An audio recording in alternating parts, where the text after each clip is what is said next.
Uncle Henry sat upon the doorstep and looked anxiously at the sky, which was even grayer than usual.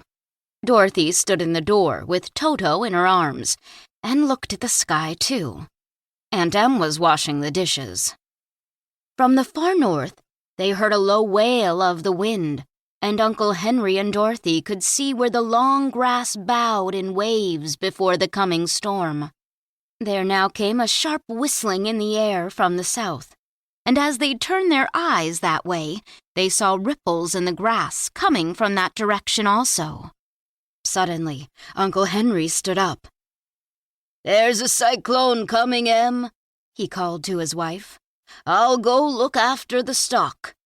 Then he ran toward the sheds where the cows and horses were kept. Aunt Em dropped her work and came to the door. One glance told her of the danger close at hand. "Quick, Dorothy!" she screamed. "Run for the cellar!" Toto jumped out of Dorothy's arms and hid under the bed, and the girl started to get him.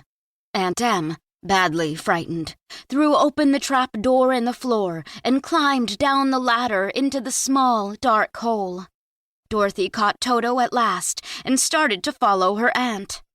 When she was halfway across the room, there came a great shriek from the wind, and the house shook so hard that she lost her footing and sat down suddenly upon the floor. Then, a strange thing happened.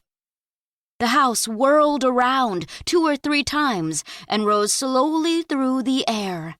Dorothy felt as if she were going up in a balloon.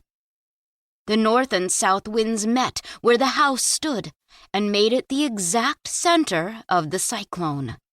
In the middle of the cyclone, the air is generally still, but the great pressure of the wind on every side of the house raised it up higher and higher until it was at the very top of the cyclone, and there it remained and was carried miles and miles away as easily as you could carry a feather.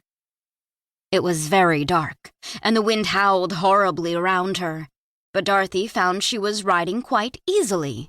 After the first few whirls around, and one other time when the house tipped badly, she felt as if she were being rocked gently, like a baby in a cradle. Toto did not like it. He ran about the room, now here, now there, barking loudly. But Dorothy sat quite still on the floor and waited to see what would happen. Once Toto got too near the open trapdoor and fell in, and at first the little girl thought she had lost him.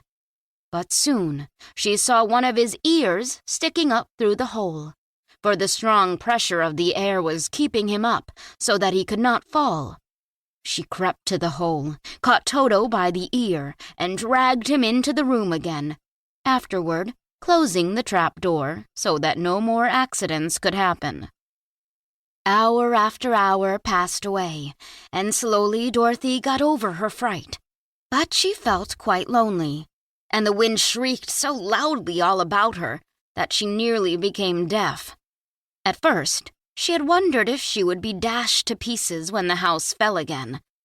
But as the hours passed and nothing terrible happened, she stopped worrying and resolved to wait calmly and see what the future would bring.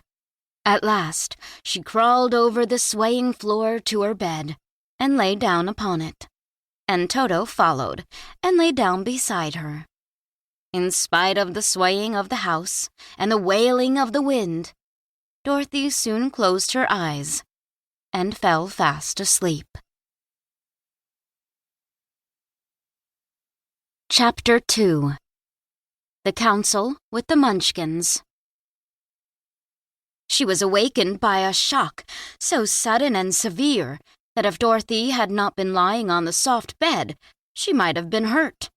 As it was, the jar made her catch her breath and wonder what had happened, and Toto put his cold little nose into her face and whined dismally. Dorothy sat up and noticed that the house was not moving, nor was it dark, for the bright sunshine came in at the window, flooding the little room. She sprang from her bed, and with Toto at her heels, ran and opened the door.